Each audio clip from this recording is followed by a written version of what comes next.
সেই স্বৈরাচারের দোসররা কিন্তু বাংলাদেশে আবার তাদের কার্যক্রম বিভিন্নভাবে তারা শুরু করেছে। এইসবের মাধ্যমে দেশে একটি অস্থিতিশীল অবস্থা সৃষ্টি করার প্রচেষ্টা চলছে। আমরা যে ঐক্যর মাধ্যমে ফ্যাসিস্টকে সরিয়েছি, স্বৈরাচারকে সরিয়েছি, আজকের দিনে আবার সেই ঐক্য কিন্তু আমাদেরকে অটুট রাখতে হবে। বেশি খেলবেন না, হাসিনাকে নিয়ে যদি বেশি খেলেন, বন্ধু সুলভ আচরণ আমরা আপনাদের কাছে প্রত্যাশা করি। আপনারা আমাদের প্রতিবেশী।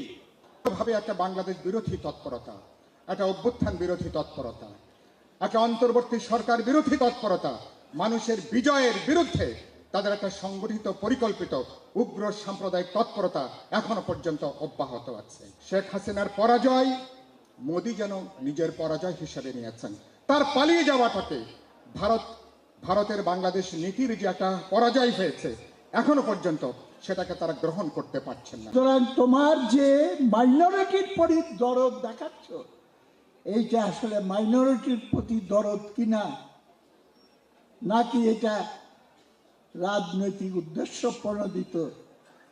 বাংলাদেশের আভ্যন্তরীণ রাজনীতিতে আমরা যে অসাধারণ সাফল্য অর্জন করেছি, ফ্যাসিস্ট স্বৈরাচারের পতন ঘটিয়েছি, তারই প্রতিক্রিয়া হিসেবে তুমি এটা করছো।